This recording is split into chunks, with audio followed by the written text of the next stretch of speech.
June 6th, 1944, 4:30 in the morning. The English Channel erupts. 7,000 ships appear overnight. Captain Heinrich Hoffmann pressed the field glasses tighter against his eyes, salt spray from the pre-dawn Channel winds stinging his face. From his observation post high on the Norman cliffs, what he witnessed through the grey morning mist defied every intelligence estimate the German naval staff had produced in 3 years of war preparation. The horizon, previously empty save for the occasional patrol boat or fishing vessel, now stretched unbroken with the silhouettes of vessels.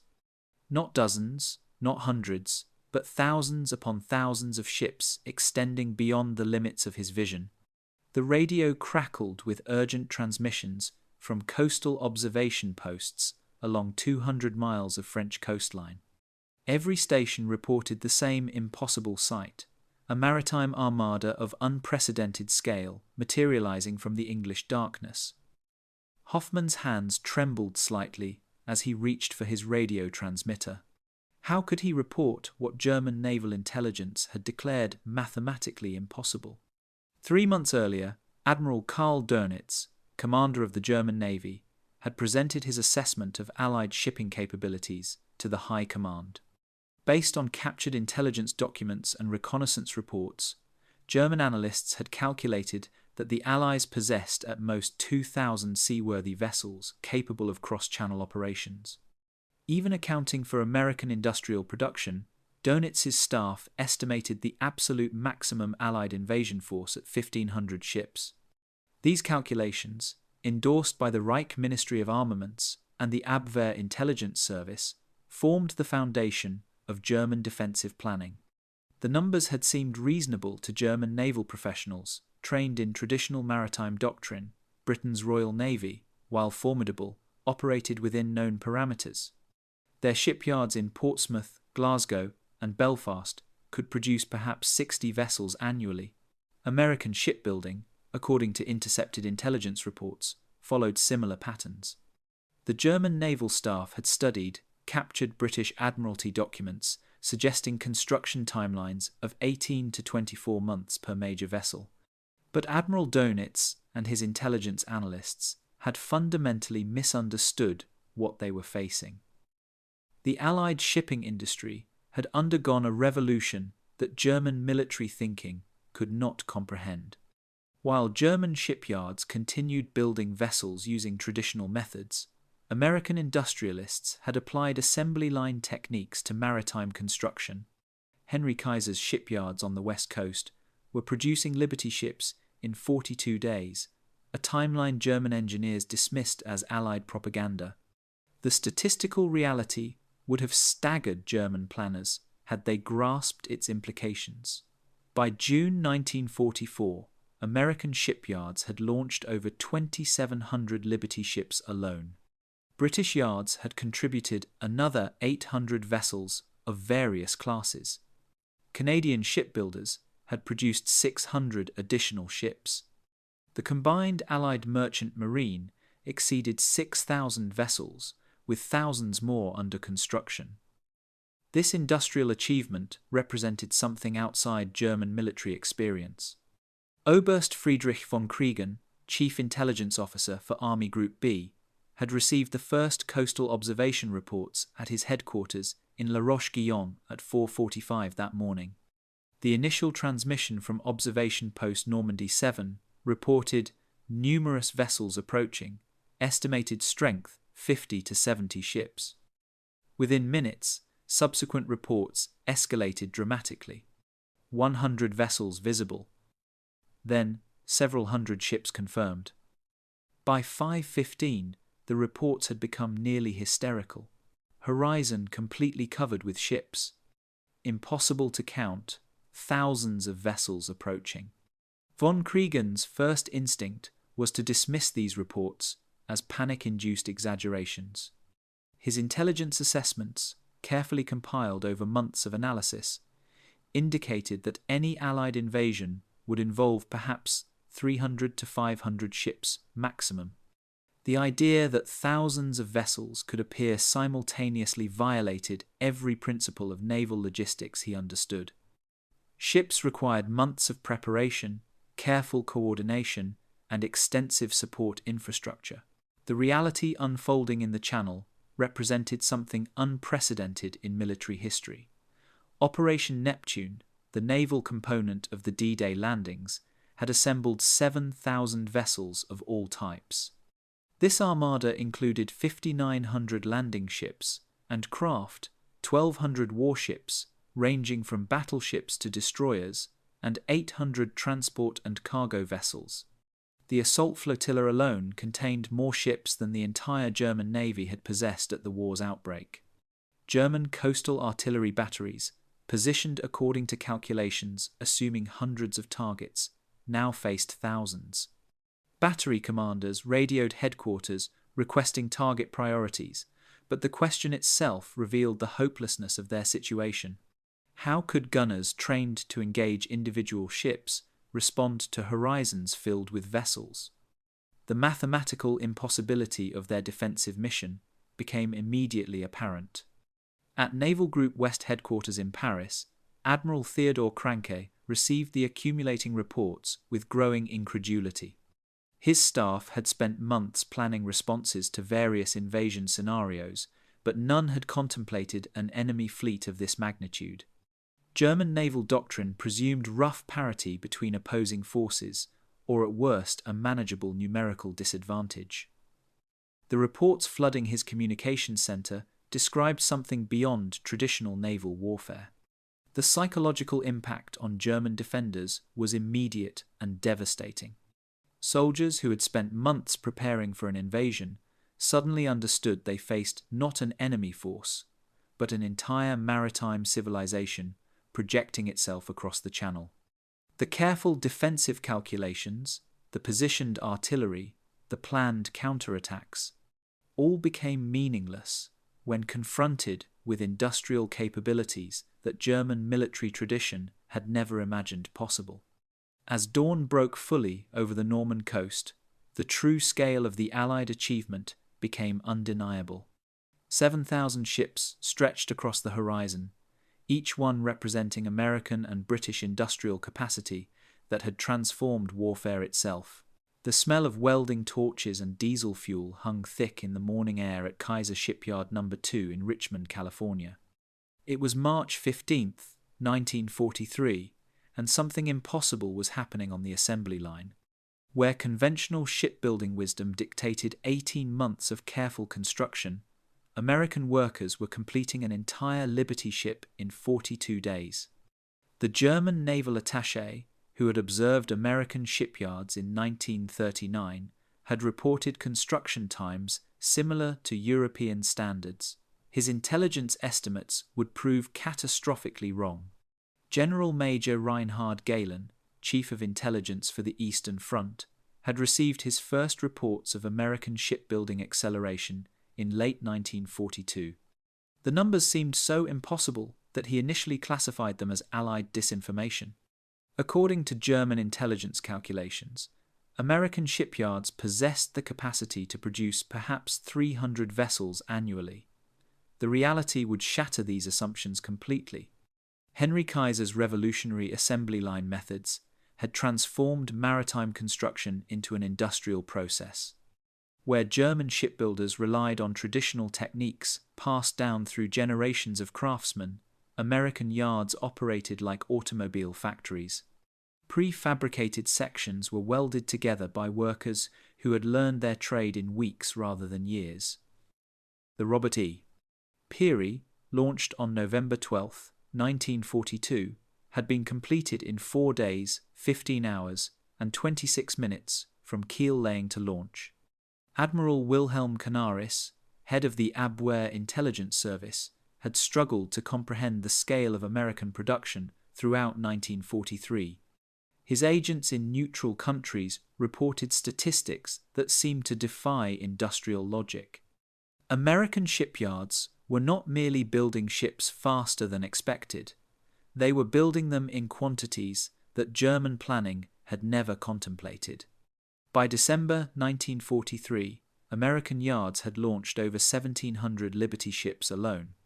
The statistical reality represented something beyond German industrial experience. The United States had built more merchant vessels in 2 years than Germany had constructed in the previous decade. Each Liberty ship could carry 10,000 tons of cargo, equivalent to 300 railroad cars. American shipping capacity was expanding faster than German U-boats could sink it. Kapitän zur See Helmuth Hay, commanding the German Naval Liaison Office in Rome, received detailed reports on American shipbuilding methods in January 1944. Italian naval intelligence had obtained photographs of American shipyards through neutral channels. The images showed something that contradicted every principle of naval construction the Germans understood. Entire ship sections were being assembled simultaneously, then joined together like pieces of machinery. German shipbuilding doctrine emphasized individual craftsmanship and attention to detail. The Kriegsmarine's construction programs required skilled workers who had apprenticed for years in traditional methods. A single destroyer required 12 to 18 months of careful construction by experienced shipwrights. The idea that Americans could mass-produce ocean-going vessels using semi-skilled workers seemed to violate fundamental maritime engineering principles. The American approach represented a complete industrialization of shipbuilding that German thinking could not grasp. Standardized designs meant that parts could be manufactured in factories across the country and shipped to assembly points. Welding had replaced riveting, allowing faster construction by workers with minimal training. Prefabrication techniques enabled parallel construction of different ship sections, dramatically reducing completion times. The Liberty ship program alone represented an industrial achievement that dwarfed German capabilities. By June 1944, American shipyards had produced over 2,700 Liberty ships, with production still accelerating. Each ship required 2,700 tons of steel, but American steel production had expanded to meet demand. German intelligence estimates had calculated total American steel capacity at 12 million tons annually. The actual production exceeded 80 million tons. Oberst Georg Hansen, who had replaced Canaris as head of military intelligence, finally grasped the implications in spring 1944. The Americans had industrialized warfare itself. Every Liberty ship represented the projection of American industrial power across the Atlantic. The invasion fleet gathering in English ports was the product of an industrial system that German military thinking had failed to comprehend. The psychological impact on German naval planners was devastating. Officers trained in traditional naval doctrine found themselves confronting an enemy whose industrial capabilities seemed limitless. German shipyards, bombed and struggling with material shortages, could barely maintain existing vessels. Meanwhile, American production was accelerating, turning out new ships faster than experienced crews could be trained. The Liberty ship revolution represented more than numerical superiority. It embodied a fundamental transformation in naval warfare. Where German naval tradition emphasized quality craftsmanship and individual ship excellence, American methods prioritized quantity and rapid replacement. The strategic implications were undeniable. America could absorb shipping losses and continue expanding its maritime capacity, while German naval power steadily declined. By D-Day, the cumulative effect of American shipbuilding had created the maritime foundation for invasion. The 7,000 ships gathering off Normandy represented the culmination of an industrial revolution that German intelligence had failed to recognize until it was too late to counter. The radio transmitter crackled to life in the basement of a country estate in Kent at 11:45 on the night of May 28, 1944. The message being transmitted was entirely fictional, but its consequences would prove devastatingly real. Agent Garbo, the British double agent Juan Pujol Garcia, was feeding German intelligence yet another carefully crafted lie about Allied invasion preparations. This time, he reported massive troop concentrations in southeastern England, all preparing for an assault on the Pas-de-Calais. The deception was working perfectly. German intelligence analysts in Berlin pored over every transmission from their network of agents in Britain, unaware that nearly every source had been turned by British counterintelligence. The phantom 1st United States Army Group, supposedly commanded by General George Patton, existed only in radio transmissions and carefully planted intelligence reports. Yet German planners allocated substantial defensive resources to the wrong stretch of coastline based on this fictional army. Oberst Alexis von Roen, chief of Foreign Armies West Intelligence, had built his entire assessment of Allied capabilities around information that was systematically false. His carefully compiled reports, distributed throughout the German command structure, painted a picture of Allied preparations that bore little resemblance to reality. According to von Roen's analysis, the Allies possessed 90 divisions in Britain, when the actual number was closer to 37. The statistical deception was masterful in its scope and precision. British intelligence had created an entire phantom order of battle, complete with fake radio traffic, dummy installations, and false troop movements. German reconnaissance flights photographed inflatable tanks and plywood landing craft that appeared genuine from altitude. The Luftwaffe's limited intelligence-gathering capabilities, severely constrained by Allied air superiority, could not distinguish between real and manufactured evidence.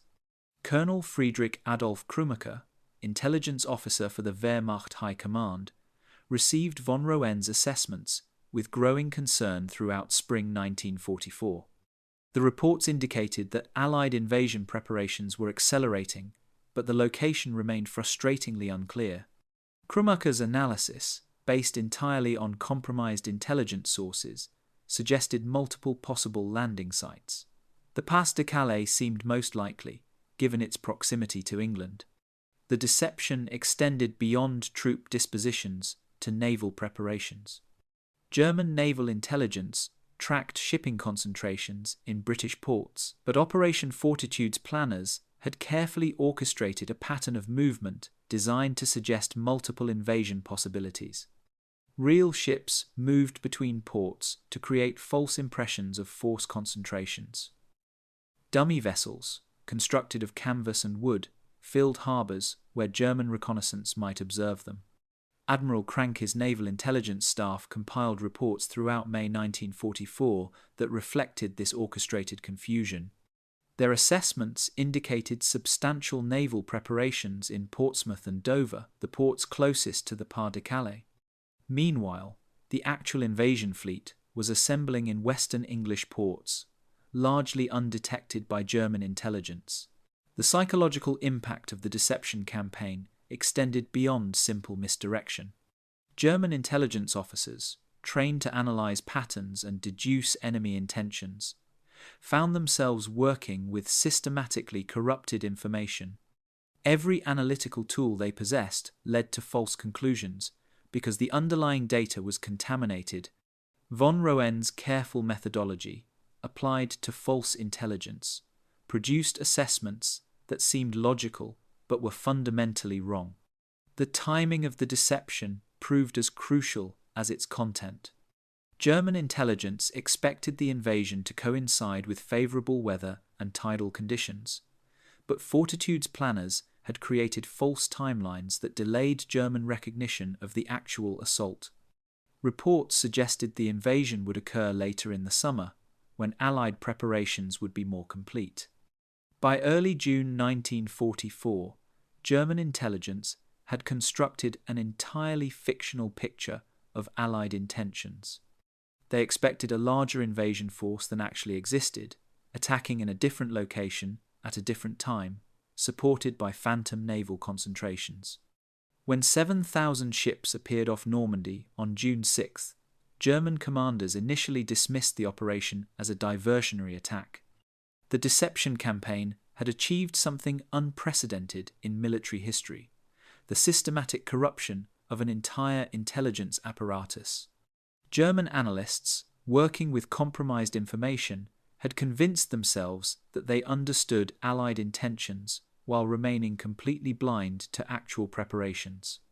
The 7,000 ships gathering off Normandy represented not just numerical superiority, but the culmination of an intelligence operation that had rendered German strategic planning meaningless. The first grey light of dawn was breaking over the Norman coast when Obergefreiter Klaus Richter pressed his eyes against the observation scope at Pointe du Hoc. It was 4:28 in the morning, June 6, 1944, and what he saw through the lifting mist would haunt him for the rest of his life. Ships, endless ships stretching beyond the horizon in every direction. The young coastal observer had been trained to count enemy vessels and estimate their strength, but the mathematics of what lay before him defied comprehension.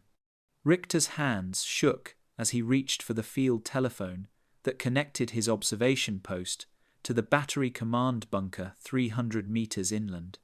"Herr Hauptmann," he stammered into the receiver, "I am observing multiple enemy vessels approaching the coast."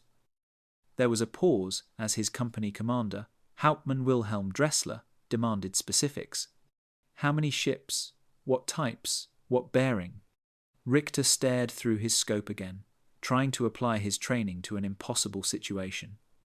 "Sir, I cannot count them all. There are hundreds, maybe thousands."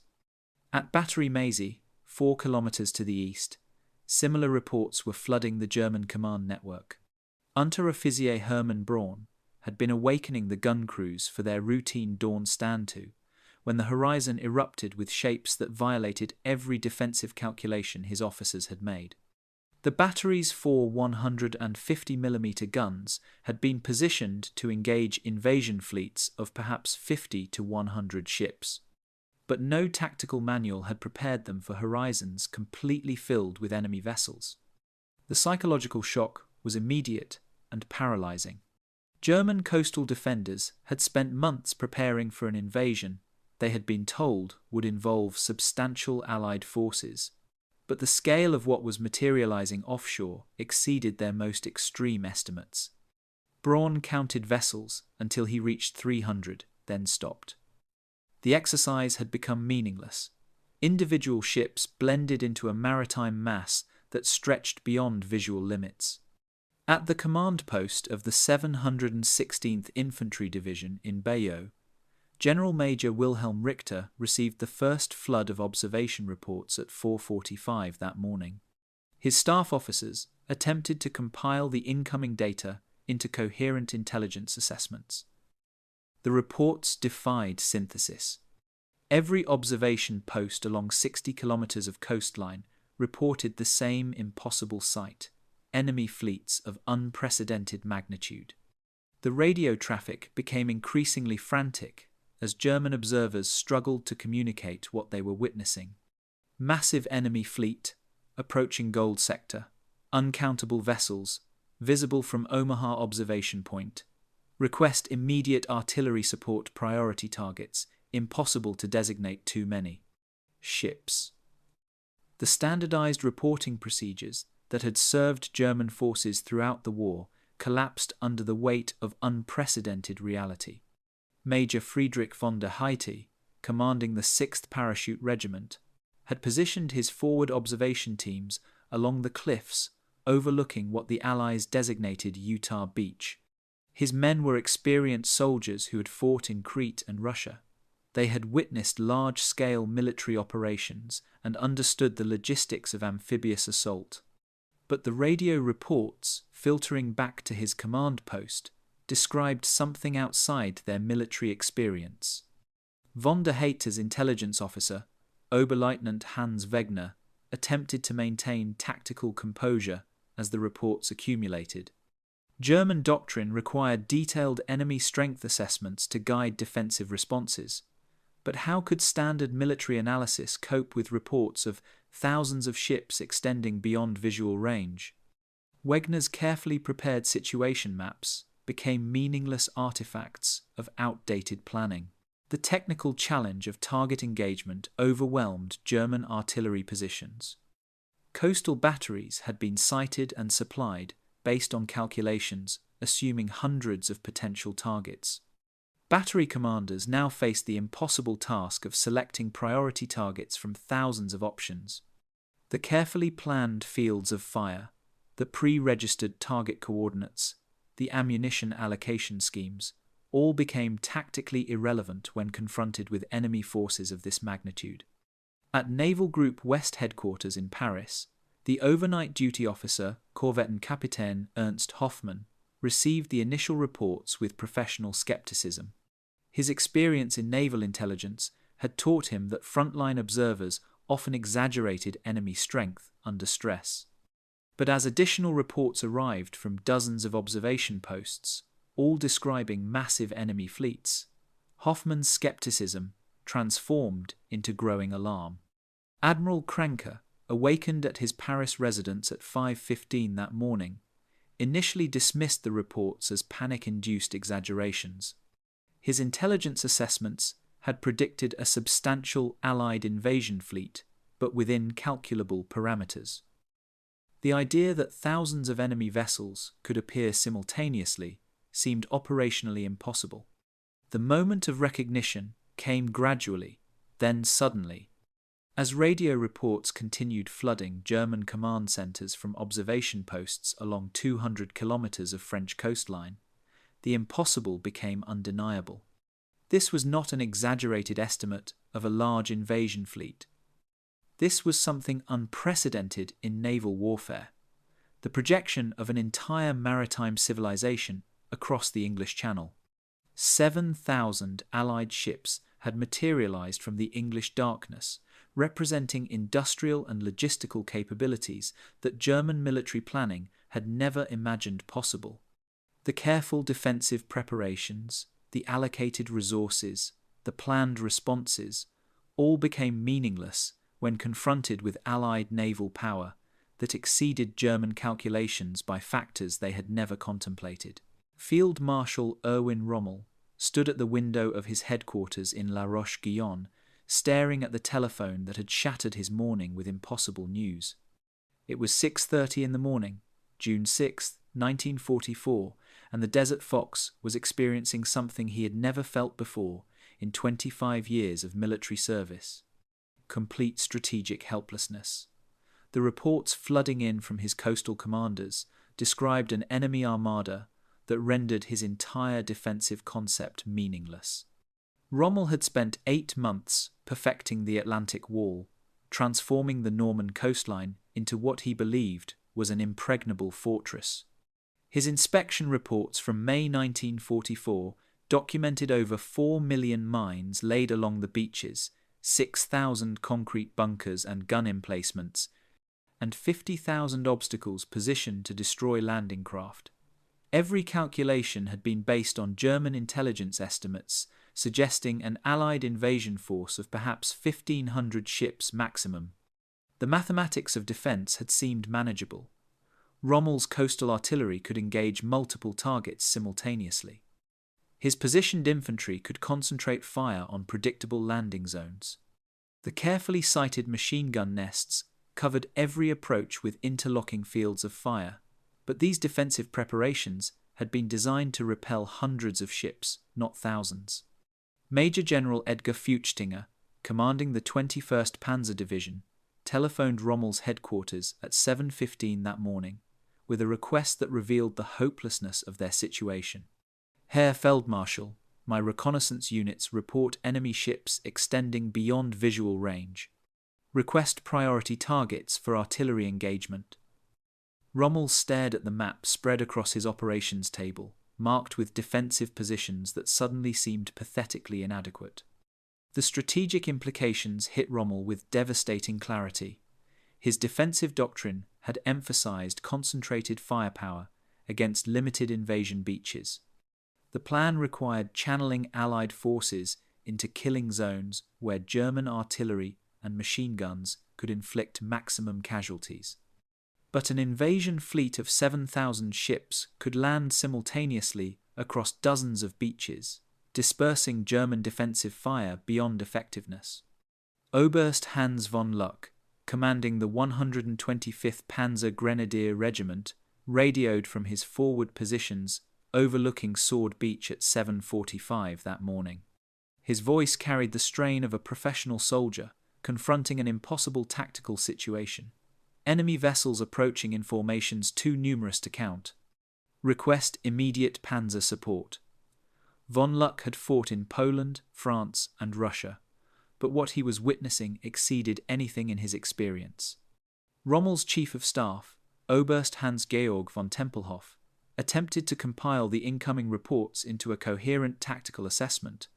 German military doctrine required detailed enemy strength evaluations to guide defensive responses, but the reports defied standard analysis. Every observation post along 150 kilometers of coastline described the same impossible sight: enemy fleets of unprecedented magnitude approaching simultaneously. The personal impact on Rommel was profound and immediate. His reputation had been built on tactical brilliance and adaptive strategy. In North Africa, he had consistently outmaneuvered superior Allied forces through superior positioning and timing. But the Armada materializing off Normandy represented something beyond tactical solutions. This was industrial warfare on a scale that rendered individual military skill irrelevant. The telephone rang again at 8:15. General Friedrich Dollmann, commanding the 7th Army, reported that his entire coastal defense network was overwhelmed. Herr Feldmarschall, we cannot establish fire priority when there are thousands of targets. Our ammunition allocation was calculated for hundreds of enemy vessels maximum. Rommel understood immediately that his months of defensive preparation had been based on fundamentally false assumptions. The Atlantic Wall had been designed to repel a substantial but manageable invasion force. Instead, German forces faced an enemy capability that exceeded their most extreme planning scenarios. Every defensive calculation, every positioned gun, every carefully planned counterattack became meaningless when confronted with Allied naval power of this magnitude. The Field Marshal, who had earned fame through tactical innovation, now confronted an enemy whose industrial superiority made tactical brilliance irrelevant. Standing at his headquarters window, watching staff officers struggle to process impossible reports, Rommel realized that the war had already been decided. Not by military skill or strategic genius, but by America's ability to project 7,000 ships across the English Channel in a single operation. The Atlantic Wall, his masterpiece of defensive engineering, had become a monument to strategic miscalculation. German military planning had prepared for a traditional amphibious assault. Instead, they faced the industrialized projection of an entire maritime civilization representing capabilities that German commanders had never imagined possible. By 9:30 in the morning, the full scope of the Allied Armada had become undeniably clear to German naval intelligence. Admiral Theodor Kranke stood in the operations room of Naval Group West headquarters in Paris, staring at the plotting board that displayed what his staff had managed to compile from reconnaissance reports.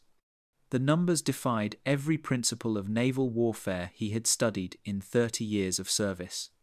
7,000 vessels of all types stretched across 60 kilometers of Norman coastline, representing maritime power beyond anything in human history. The statistical breakdown, painstakingly assembled by Kranke's intelligence officers throughout the morning, revealed the true magnitude of Allied preparation. 5,900 landing ships and craft formed the assault elements. 1,200 warships ranging from battleships to destroyers provided fire support and protection. 800 transport and cargo vessels carried supplies and reinforcements necessary to sustain the invasion. The numbers represented more naval tonnage than the entire German fleet had possessed at the war's beginning. Korvettenkapitän Hans Meyer, Kranke's intelligence chief, had spent 3 hours attempting to verify the reconnaissance reports through multiple sources. Every confirmation painted the same impossible picture. Herr Admiral, he reported with barely controlled strain in his voice, our coastal observation posts have confirmed the presence of at least 4 battleships, 23 cruisers, and over 100 destroyers. The landing craft are beyond accurate count. The psychological impact on the German naval staff was immediate and devastating. These were professional officers who understood maritime logistics and naval capabilities. They recognized that assembling 7,000 ships required industrial coordination on a scale that German military thinking had never contemplated. Every vessel represented months of construction, careful crew training, and complex logistical support. The simultaneous deployment of such forces exceeded the organizational capacity they had believed possible. Admiral Karl Dönitz, commander of the German Navy, received Kranke's initial assessment at his headquarters in Berlin at 10:15 that morning. The report began with stark simplicity. Enemy naval forces of unprecedented magnitude have commenced landing operations along the Norman coast. Dönitz read the detailed statistics that followed with growing incredulity. His own fleet consisted of exactly 3 destroyers and 39 E-boats capable of responding to the invasion. The mathematical disparity was beyond comprehension. The German naval response revealed the hopelessness of their position. Kapitän Sir C. Heinrich Hoffmann, commanding the 5th Destroyer Flotilla, received orders to engage the Allied fleet with his 3 operational destroyers. The arithmetic of the situation was stark. 3 German ships against 7,000 Allied vessels. Hoffmann's radio transmission back to headquarters captured the surreal nature of their tactical position. Request clarification of mission objectives. Current enemy strength estimates suggest our entire flotilla represents less than 1% of opposing naval forces. The technical specifications of the Allied fleet overwhelmed German analytical capabilities. British and American shipbuilders had produced landing ship tanks capable of carrying 20 Sherman tanks directly onto enemy beaches. The LSTs, each 280 feet long and displacing over 4,000 tons, represented engineering achievements that German shipyards could not match. German landing craft, designed for river crossings and coastal operations, seemed primitive by comparison. The logistics of supplying 7,000 ships staggered German naval professionals. Each vessel required fuel, ammunition, provisions, and maintenance support. The Allied fleet was consuming thousands of tons of supplies daily, while maintaining operational readiness for combat operations. German quartermasters calculated that supplying their own modest fleet had strained their logistics system beyond capacity. How could the Allies support naval operations on this unprecedented scale?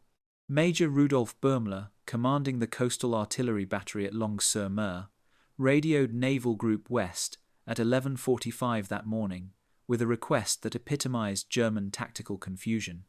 Herr Admiral, request target priority designation. Current count shows approximately 400 enemy vessels within range of our guns. Unable to determine primary targets. His 4 155mm guns could engage perhaps 12 targets per hour under optimal conditions.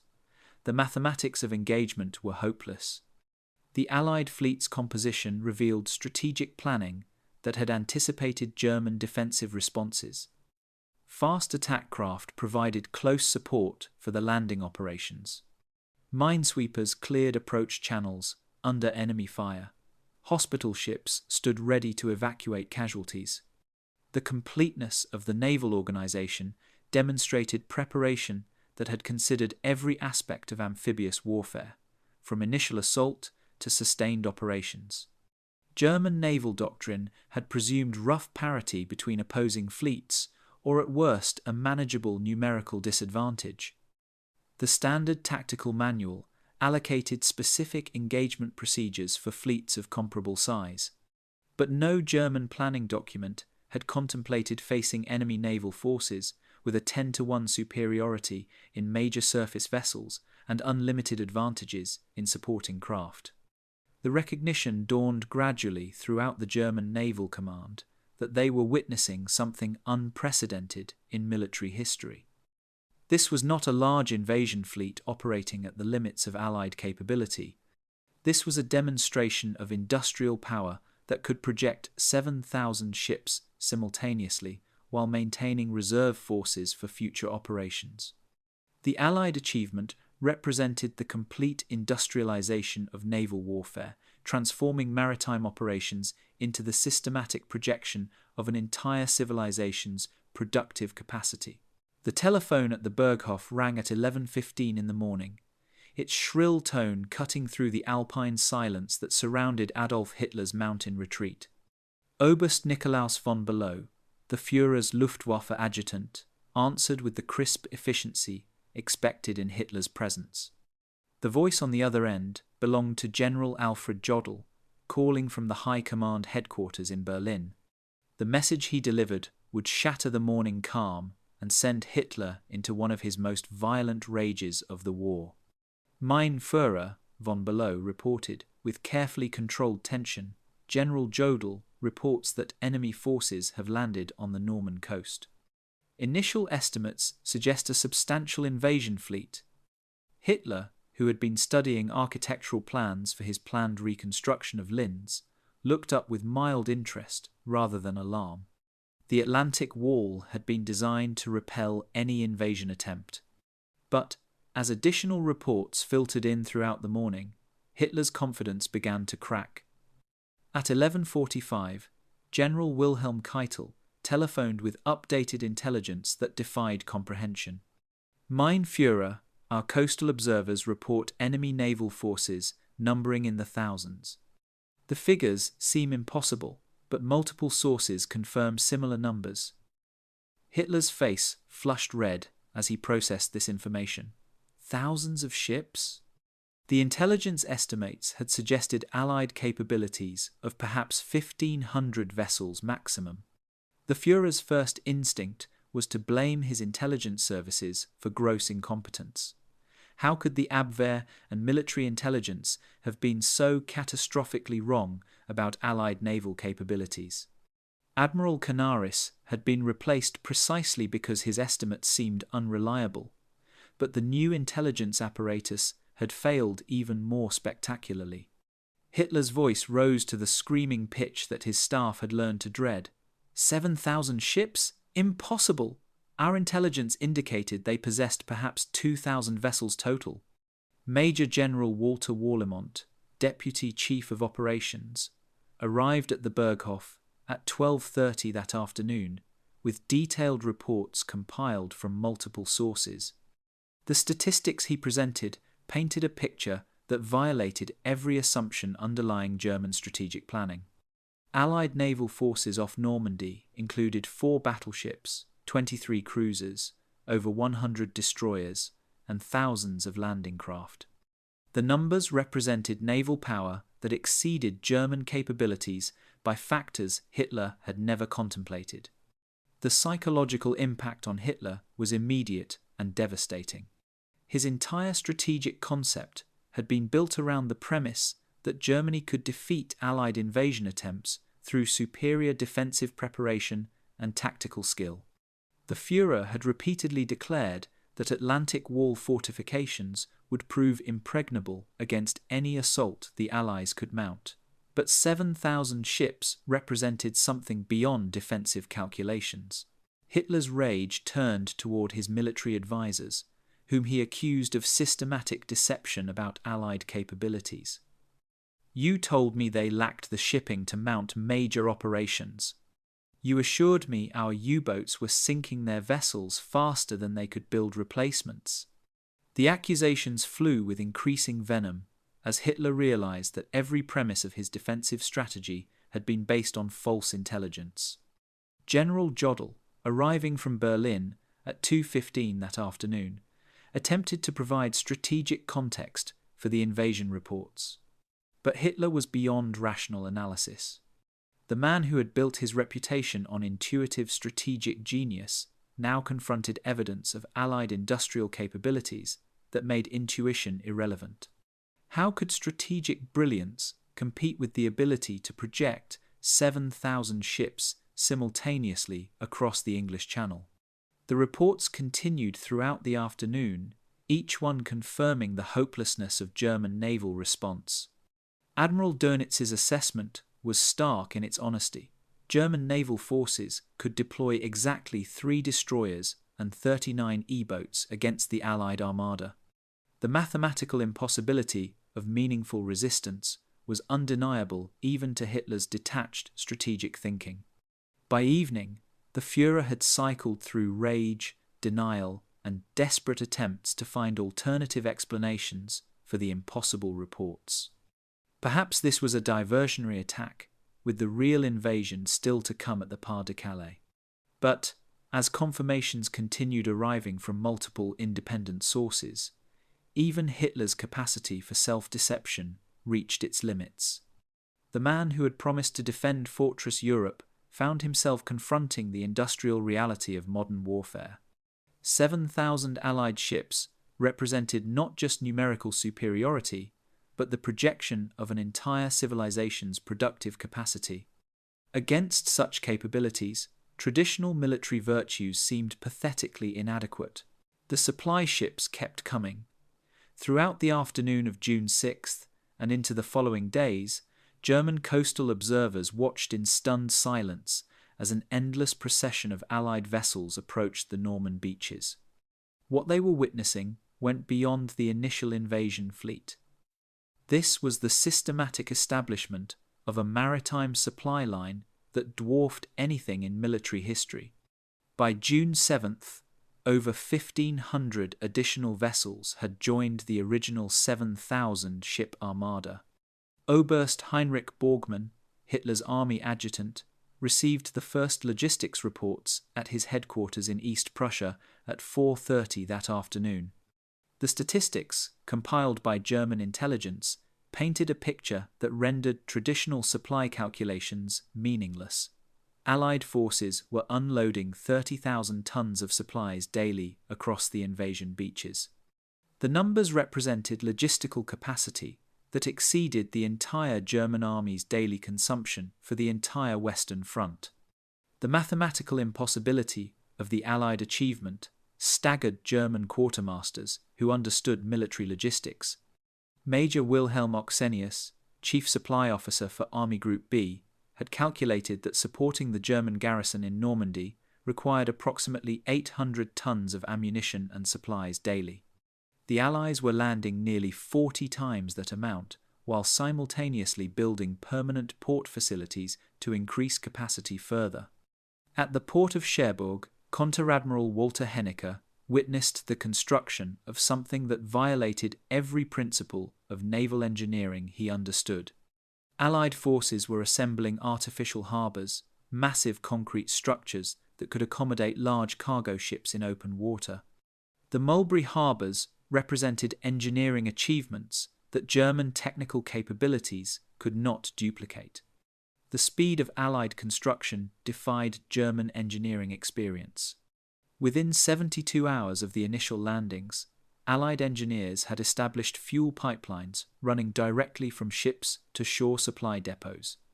Pluto, the pipeline under the ocean, carried aviation fuel at rates that exceeded the capacity of German petroleum logistics for the entire Atlantic Wall.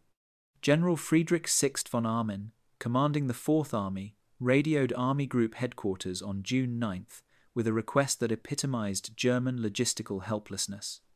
Request immediate ammunition resupply for coastal batteries. Current reserves depleted by engagement with unlimited enemy targets. Von Armin's artillery units had exhausted their carefully accumulated ammunition stocks within 3 days of continuous firing.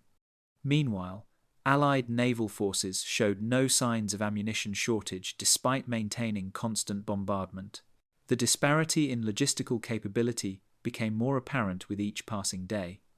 German forces moved supplies by truck convoy and rail transport, vulnerable to Allied air attack and limited by available vehicles. Allied forces operated continuous ship-to-shore, supply lines protected by overwhelming naval superiority. German logistics operated within constraints of scarcity and vulnerability. Allied logistics demonstrated abundance and security. Generaloberst Friedrich Dollmann, commanding the 7th Army, reported to Field Marshal Rommel on June 10 that his defensive positions were becoming untenable not through tactical defeat, but through logistical exhaustion. Herr Feldmarschall, enemy supply capacity appears unlimited. Our reserves are depleted, while enemy forces continue receiving reinforcement and resupply at unprecedented rates. The psychological impact on German commanders was devastating. These were professional officers trained in military logistics who understood supply requirements and transportation limitations. They recognized that Allied logistical achievement represented something beyond their conceptual framework. How could any military force sustain supply operations of this magnitude while maintaining security and operational effectiveness? Admiral Kranke's Naval Intelligence Staff compiled reports throughout the second week of June that documented the systematic expansion of Allied supply capabilities. Artificial harbours were handling cargo volumes that exceeded major European ports. Fuel consumption indicated mechanized operations on a scale that German forces could not match. Ammunition expenditure suggested industrial production capabilities that rendered German output insignificant by comparison. The strategic implications became undeniable as German forces confronted an enemy whose supply lines appeared infinite. Every German defensive position operated within careful ammunition and fuel allocations. Every Allied attack was supported by unlimited artillery preparation and mechanized reinforcement. The mathematical advantage in favor of Allied forces increased daily as their supply system expanded while German resources diminished. By June 15th, German intelligence estimated that Allied forces had landed over 400,000 troops, supported by 70,000 vehicles and 1,500 tanks.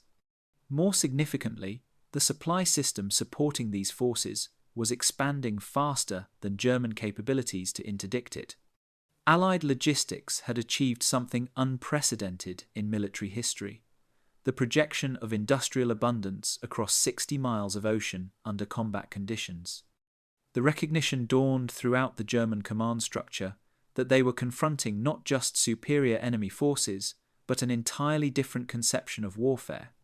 Where German military thinking emphasized efficiency and conservation of limited resources, Allied operations demonstrated the systematic application of unlimited industrial capacity. The 7,000 ships of D-Day had been merely the beginning of a logistical revolution that made German defeat mathematically inevitable. By the third week of June 1944, the systematic collapse of German naval strategy had become undeniable to even the most optimistic commanders. Admiral Karl Dönitz stood in his Berlin headquarters, studying intelligence reports that documented the complete failure of every assumption underlying German maritime doctrine. The 7,000 Allied ships off Normandy had not merely achieved tactical surprise, they had demonstrated the obsolescence of traditional naval warfare itself. The U-boat offensive, Germany's primary naval weapon, had proven utterly ineffective against the Allied armada.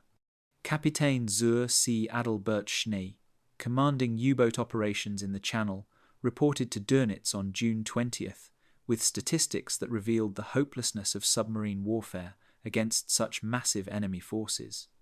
Herr Admiral, we have deployed 23 submarines against the invasion fleet. Results: 2 merchant vessels damaged, 7 U-boats lost.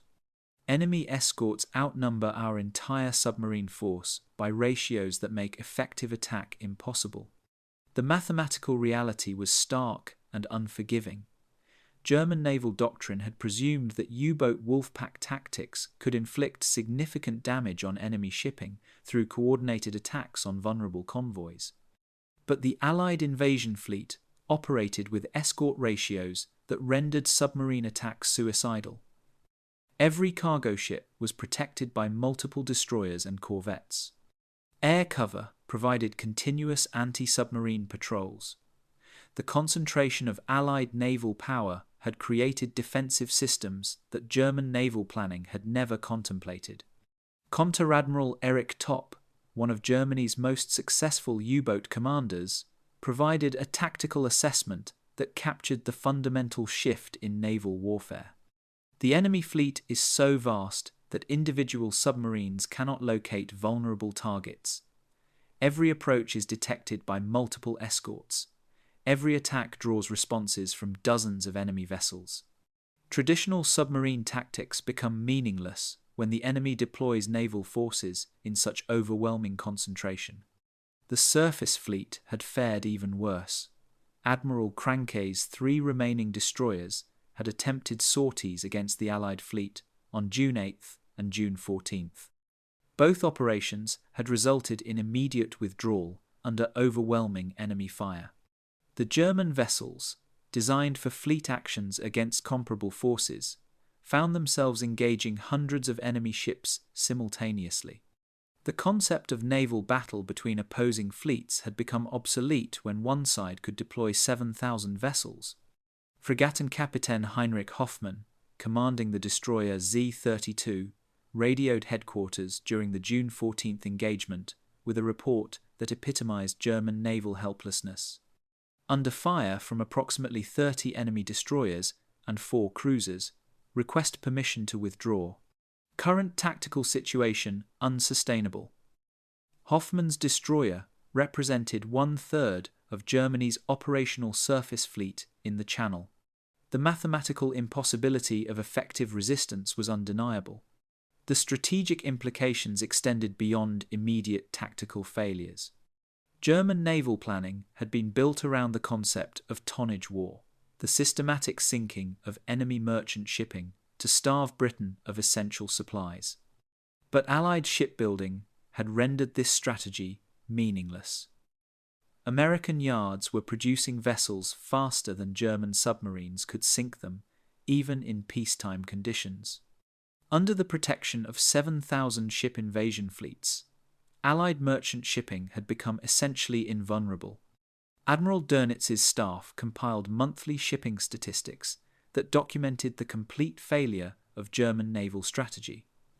Allied merchant construction exceeded German sinking rates by ratios of 4-1. The industrial capacity that had produced the D-Day Armada was simultaneously replacing any losses faster than German forces could inflict them.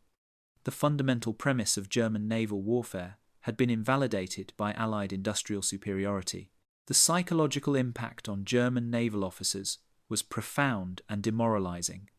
These were professionals who had built their careers around traditional concepts of naval supremacy through tactical skill and strategic positioning. The Allied achievement off Normandy demonstrated that industrial capacity could overwhelm any amount of tactical expertise.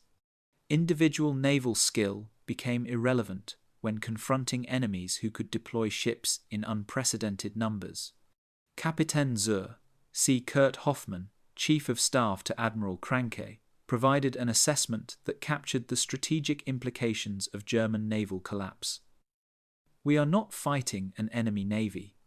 We are confronting an industrial system that can project maritime power at scales we cannot match or counter. Traditional naval doctrine assumes rough parity between opposing forces. Against 7,000 enemy ships, naval tactics become meaningless. The recognition spread throughout the German naval command that they were witnessing the end of an era in naval warfare. The age of battleship duels and submarine wolfpacks had been superseded by industrial warfare that could deploy thousands of ships simultaneously. German naval tradition, built around concepts of individual vessel excellence and tactical brilliance, had been rendered obsolete by American industrial methods that emphasized quantity and systematic production. By late June, Admiral Dönitz faced the unthinkable reality that the German Navy had become strategically irrelevant. The Allied fleet off Normandy was expanding daily, while German naval strength diminished through attrition and inability to replace losses. The 7,000 ships that had shocked German observers on June 6th represented not the limit of Allied capability, but merely the beginning of maritime operations on scales that traditional naval thinking could not comprehend. The strategic collapse was complete. German naval doctrine, German naval assets, and German naval thinking had all proven inadequate when confronted with the industrialized projection of Allied maritime power. The war at sea had been decided not by tactical brilliance or strategic genius, but by America's ability to build ships faster than Germany could understand, let alone counter. Emperor Hirohito's surrender broadcast crackled across the airwaves on August 15, 1945, marking the end of the most devastating conflict in human history. But the seeds of that surrender had been planted 14 months earlier, when 7,000 Allied ships materialized from the English darkness to assault the Norman beaches. The Industrial Revolution in warfare that began with D-Day had reached its inevitable conclusion with Japan's capitulation to forces that could project unlimited military power across any ocean. The final accounting of Allied naval construction revealed the true magnitude of the achievement that German observers had witnessed with such shock on June 6, 1944. American shipyards alone had produced over 5,000 vessels during the war, transforming maritime warfare from contests between comparable fleets into demonstrations of industrial supremacy. The 7,000 ships of D-Day represented not the peak of Allied capability, but merely one manifestation of production capacity that had revolutionized military thinking. General Alfred Jodl, signing Germany's unconditional surrender at Reims on May 7, 1945, carried with him the knowledge that traditional military virtues had proven inadequate against enemies who could build faster than Germany could destroy. The careful tactical preparations, the positioned defences, the accumulated strategic wisdom of centuries of European warfare had all become meaningless when confronted with American industrial methods. The post-war interrogations of German military leaders revealed the psychological impact of confronting industrial warfare on scales they had never imagined possible. Admiral Dönitz, questioned by Allied intelligence officers about German naval strategy, provided an assessment that captured the fundamental transformation D-Day had represented. "We were fighting the past war while you were creating the future. Your 7,000 ships demonstrated that naval warfare had become an industrial process." Field Marshal Keitel's testimony during the Nuremberg trials acknowledged that German military planning had been based on assumptions that Allied industrial capacity had rendered obsolete. "We calculated enemy capabilities using European standards of production and logistics. The American achievement exceeded our most extreme estimates by factors we had not considered possible. The strategic implications extended far beyond the immediate military defeat. The D-Day Armada had demonstrated that future conflicts would be decided by industrial capacity rather than traditional military skill. Nations that could mobilize their entire productive systems for warfare would dominate those that relied on professional armies and conventional strategic thinking." The technological innovations pioneered for the D-Day operation became the foundation for post-war military development. Artificial harbours, prefabricated construction, assembly line shipbuilding, and systematic logistics had proven that engineering solutions could overcome any defensive preparation. The lessons learned from projecting 7,000 ships across the English Channel would guide military planners through decades of Cold War confrontation. The human cost of this industrial revolution in warfare had been staggering, but its strategic implications were undeniable. Traditional military thinking that emphasized individual courage, tactical brilliance, and strategic positioning had been superseded by systematic application of productive capacity. The 7,000 ships of D-Day had not merely won a battle or even a war. They had demonstrated that warfare itself had been transformed by industrial civilization. 60 years later, military historians studying the D-Day landings continued to marvel at the achievement that had so shocked German observers.